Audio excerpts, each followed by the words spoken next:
From Wish TV and the All Indiana Podcast Network, this is the News 8 Daily 8 Podcast, a Wish TV News 8 update. Hi, this is Hannah Mordeau, and this is your News 8 Daily for Tuesday, August 4th. We're going to have another nice round of weather, mostly sunny today. Might have a little fog out there this morning. Temps are around 60 degrees right now, but it's going to burn off. It's going to be a beautiful day ahead, mid-80s. So a nice start, especially for any kiddos headed back to school. You're listening to this podcast, so I know you've got a curious mind. Here's a helpful fact you might not know yet. Drivers who switch and save with Progressive save over $900 on average. Pop over to Progressive.com, answer some questions, and you'll get a quick quote with discounts that are easy to come by. In fact, 99% of their auto customers earn at least one discount. Visit Progressive.com and see if you can enjoy a little cash back. Progressive Casualty Insurance Company and Affiliates. National average 12-month savings of $946 by new customers surveyed who saved with Progressive between June 2024 and May 2025. Potential savings will vary. Your day moves fast. Your news should too. That's why there's a new and improved Wish TV app, bringing you more local news, breaking alerts, live streaming, weather forecast, radar, and Indiana sports, all in one place. Customize your news feed to see the stories that matter most to you and get the information you need when you need it. Download the new and improved Wish TV app today on iOS or Android and take News 8 with you everywhere. IMPD says 4 shootings within an hour and 15 minutes of each other have left a woman dead and at least 3 other adults injured. Police say the first shooting happened just before 8 last night on the northeast side at the residences on 56th Street. Officers say they found a woman shot at the scene where she died. Investigators believe the shooting was domestic related. Police say a child was in the apartment when the shooting happened, but they were able to escape to a neighbor's and they're safe. Police say a suspect is in custody. The second shooting happened at around 8:30 last night at an apartment complex on Linwood Avenue. That's on the south side near Emerson Avenue and East Thompson Road. Police say they found a man shot at the scene. He is stable. The third shooting happened 30 minutes later on the northeast side near an AutoZone on East 46th Street. Officers found a man shot at the scene. He is stable too. About 15 minutes later, police were called to the fourth shooting on North Arlington Avenue. That's about 2 blocks from the third shooting scene. Officers say they found a man shot. Police say the third scene involved a shootout, and officers are working to determine if the shootings are connected. Police have not announced any suspects or arrests for the last 3 shootings. Governor Mike Braun has fired a member of the Indiana Utility Regulatory Commission. The governor's office confirmed to News 8 that former chairman Andy Zay has been removed from the commission altogether. As we've reported, Governor Braun removed him as chairman in June. It comes after the IURC recently approved a rate hike from AES Indiana. The IURC put out a statement saying Andy Zay was dismissed from the Indiana Utility Regulatory Commission for multiple potential violations of state policy, including failing to file a required financial disclosure after his removal as chair, improperly awarding payments and personal gifts to employees, and directing staff to alter a public meeting agenda without consulting the new chair. News 8 reached out to Andy Zay for comment, but he declined to respond. The Marion County Coroner is sounding the alarm on synthetic drugs and a rise in overdose deaths across the Indianapolis area. Officials say data shows a mix of synthetic opioids have been involved in nearly 1 out of every 14 drug overdose deaths this year. They say the illicit drug supply is more dangerous, more deceptive, and more deadly than ever before. Every case is a person, and every family that is impacted by that impacts our community, and it leaves our community grieving the loss of their loved ones. Experts recommend that you never take a pill that is not prescribed to you. They also say you should assume any illicit drug may contain fentanyl and to always call 911 if someone is having an overdose. The Indiana Family and Social Services Administration held its first public hearing yesterday on proposed changes affecting child care facilities. The proposal covers staffing, health and safety, and qualification for child care providers. Current rules call for school-age staff to complete 12 hours of training each year. The proposal removes that requirement, and new rules would provide state-approved orientation and safety training requirements. The FSSA says the goal of the changes is to streamline requirements requirements and reduce burdens for providers. But some people who spoke yesterday worry the changes could lower the minimum standards for providers and cost more than the FSSA thinks. It is not going to bring down the cost of childcare to put somebody in a classroom with a high school diploma that you're going to have to seriously invest in with the training and the supervision guidelines and the education requirements that they're going to need to help regulate these children to get them ready for kindergarten. Speakers at the public hearing say they hope their comments lead to changes before the next public hearing. That hearing, though, has not been scheduled yet. In Bloomington, 7 former members of an IU fraternity are now facing felony hazing charges. Prosecutors say 2 Phi Kappa Psi pledges were hospitalized after an initiation event last October. Investigators say the students were forced to complete hours of exercises and some were put in ice baths. 2 of them then developed a potentially life-threatening condition caused by severe muscle breakdown. The fraternity's former president also faces an obstruction charge, accused of trying to conceal what happened. Here in Indianapolis, the future of Washington Square Mall could be taking shape soon. Plans for the property were revealed last night. News 8's Kat Sandoval gives us a closer look at the proposal and what it could mean for the Far East Side. The market analysis is complete, and the architects over at Smith Associates presented their ideas to the public. And here it is. It includes a sports complex, housing, green space, and retail. This is a thriving community. There are businesses here that have their home and their livelihood here. And there is a community that's passionate about wanting to see something here. Over 150 people are in attendance as the City County Councilor Michael Paul Hart and architects present mixed-use redevelopment for the 52-year-old mall. I think that's the biggest part of all this, is that this is a long-term thing. This is a vision, but we are bringing the vision now to the developers, to the city. They say anchor stores like Target, AMC, and Legacy shops will remain open, but other parts, including the parking lot, will be transformed. In the nearly 100-acre space, the organizers pitched a sports complex like a baseball indoor sports arena or pickleball courts. Right next to it, a medical facility, an adult education space, a dining village, housing, pedestrian, and green spaces. Attendees were open to the idea. I think it's got to be good for the community.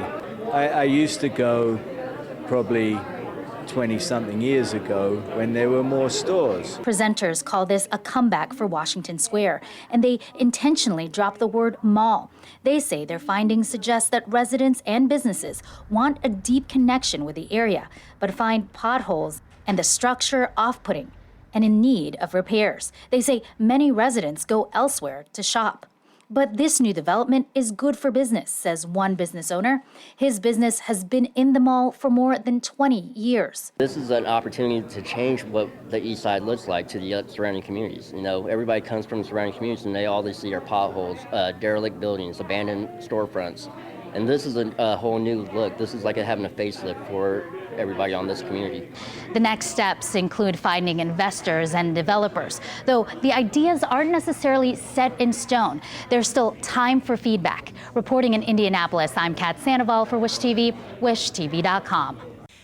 Michigan health officials say 2 people are dead because of the cyclospora outbreak. These are the first known deaths in the U.S. related to the parasite. Officials say both individuals had significant underlying health conditions that may have been impacted by the dehydration the bad stomach bug can cause. The CDC says more than 18,000 cases have been reported across the country, and numbers are rising here in Indiana. The state health department says more than 1,300 cases have been reported here. CDC also says that the illness is rarely deadly.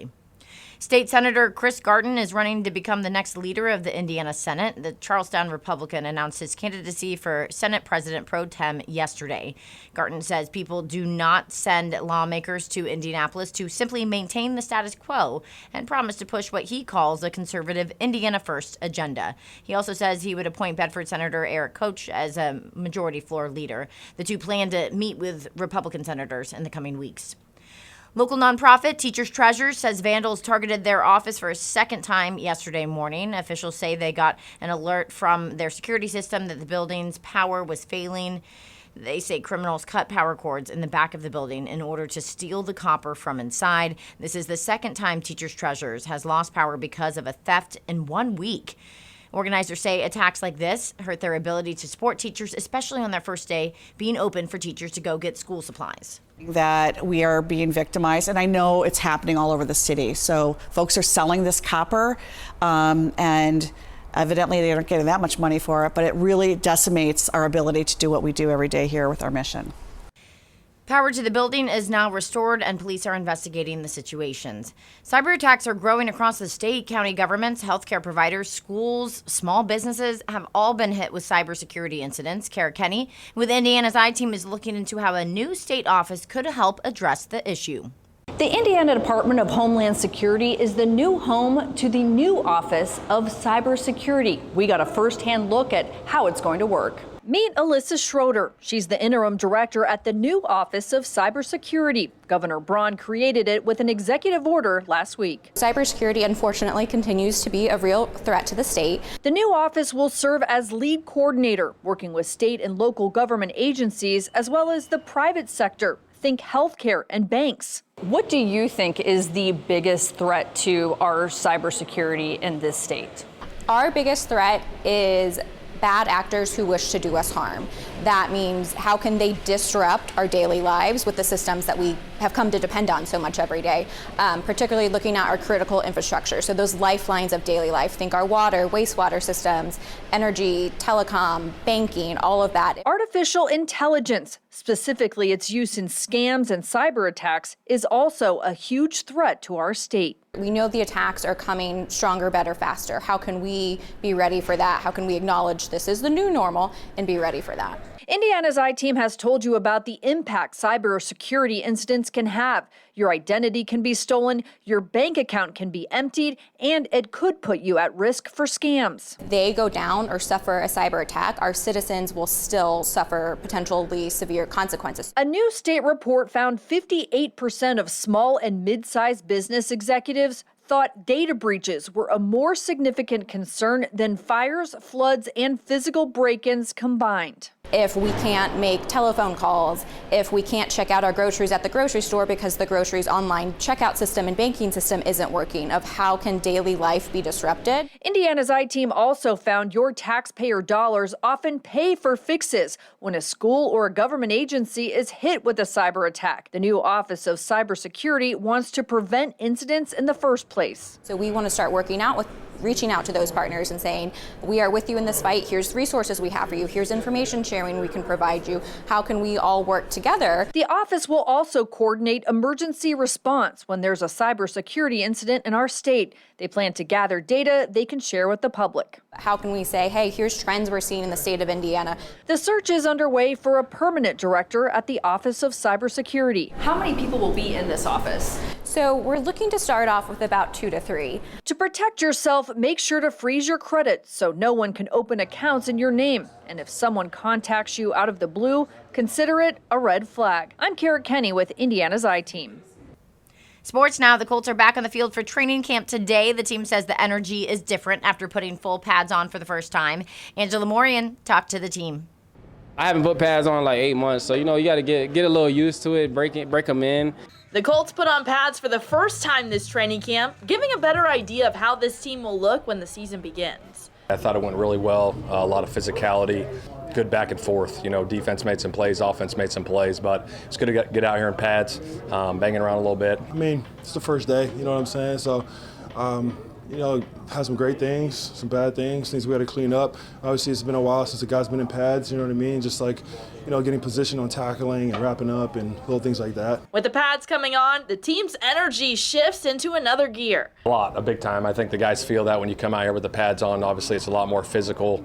Obviously, we're taking care of each other, too, at the same time. It's a long season, but we got to be physical at the point of attack, and I thought guys brought that today. It looked pretty energetic to me. I was watching some guys tackle each other. I'm like, oh, are we supposed to be doing that? I kind of had to get reminded real quick. But it was great energy out there, and it's good to see the guys flying around. Daniel Jones obviously didn't take any hits despite it being the first day in pads. Still, he's progressing really well each and every day, getting better as he works to get back from that Achilles tear. Head coach Shane Steichen once again said he's liking what he's seeing out on this field. I think he's been doing a great job. He's progressing every day, making plays, getting us in and out of the right play, which is huge, completing passes, moving the offense down the field, making good decisions. So we just got to continue that through camp. Daniel's been great. He's been looking like, he didn't have an injury a couple months ago, so I'd say he's leading us. He's moving around good, and he's throwing the ball on the money, so he's doing great. One step closer to going live against the Ravens Week 1. Angela Morian, Wish TV and WishTV.com. Indiana University and Notre Dame have canceled their football home series scheduled for 2030 and 2031. That's according to multiple reports. Cancellation leaves IU with no scheduled non-conference games against power conference opponents. Two universities last played each other in 2024 during the playoffs, where the Fighting Irish won 27-17. A man in Carmel is sharing his love of our country's history with the community. He's known as Mr. 1776, and he helped the city celebrate America's 250th birthday over the summer. But his mission to spread American history is just getting started. George Washington. Who's the second president? John Adams. Who's the third president? Thomas Jefferson. When Rob Brown is your dad, Earth in the background, kind of a wild looking. there's always an opportunity to learn something. From coins. Andrew Johnson, first president to be facing impeachment for firing this guy, Edwin Stanton, Secretary of War. To pages and pages of historic documents. This one right here is what I like to call my piece de resistance. The stories of our history. Check this out. The dangerous menace to the country. Fact by fact. The only other letter that would be as scathing as this one that I have is that James Garfield document right there. Come to life. Closed cover from one of the president's book of matches. So here it is. In fact, it's his wealth of historical knowledge and love of American history that earned him the name Mr. 1776. Well, Mr. 1776, they sometimes call me. Mainly because, as you've seen, big history fan. George Washington, his day job is in insurance, but he's been reminding people of American history for so long that the city of Carmel made him this summer's Grand Marshal of Carmel Fest. 250 years ago, a bold idea changed the world. Leading the 250th Independence Day Parade. Carmel Fest is near and dear to me growing up in Carmel because it's all we had for so long. So to be a kid that grew up here, to get that opportunity, and having never been in the parade before, it's like going from the bench to the starting quarterback. Surreal is the only way I could put it, but very humbling. Almost, shouldn't this honor go to somebody different? This isn't the exact one, but it looks very similar. His passion for the past started with a presidential placemat like this. My mom would set out for us to do our homework on. Now his passion and mission are just getting started. You have to preserve it or you'll lose it. The bottom enclosed commission mentioned is that commission. He's doing his best to preserve it, buying documents to share with the public. James K. Polk as president. Talking to classrooms and his kids. What do you think about history, guys? It's very cool. Looking to even create a podcast on the past. And if we don't honor it and remember it and pass it down to the next generation, how it was given to us, we'll lose it. A living reminder of where this country came from, past to present, in the pages and the penmanship. Something to take pride in. That's our American history that I want them to know. It's something to be proud of. Doesn't mean it was perfect, but it's okay to love it. This is all a hobby for Mr. 1776. He tells me he hopes his latest role in Carmel will help him grow the mission to share American history across the state. This has been your News 8 Daily from Wish TV. I'm Hannah Mordeau. Watch us on Wish TV and WishTV.com. This episode is brought to you by Progressive Insurance. Do you ever think about switching insurance companies to see if you could save some cash? Progressive makes it easy to see if you could save when you bundle your home and auto policies. Try it at Progressive.com. Progressive Casualty Insurance Company and Affiliates. Potential savings will vary. Not available in all states. For a small business owner, every day is full of surprises. Some great, some not so great. Like when a client cancels their order at the last minute. But here's a surprise you will like. Progressive provides small business owners with 30 customizable coverage options to help keep their business going strong. So go ahead, surprise yourself. Get a quote in as little as 8 minutes at progressivecommercial.com. Progressive Casualty Insurance Company and Affiliates and third-party insurers. Coverages not available in all states or for all vehicles and coverage selections. This is the News 8 Daily 8 podcast, a Wish TV News 8 update on demand. For even more, on demand and on the go. Connect with Wish TV on Facebook at wishtv.com and on the free Wish TV mobile app.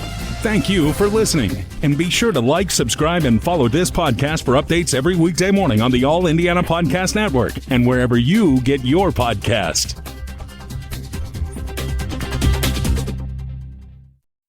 Every day as a small business owner feels like solving a puzzle. One moment you're cruising along, and the next, there's a shipping snag that has you scrambling. But here's a surprise you will like. With Progressive, small business owners save 13% on their commercial auto insurance when they pay in full. So go ahead, surprise yourself. Get a quote in as little as 8 minutes at progressivecommercial.com. Progressive Casualty Insurance Company and Affiliates. Discounts not available in all states or situations.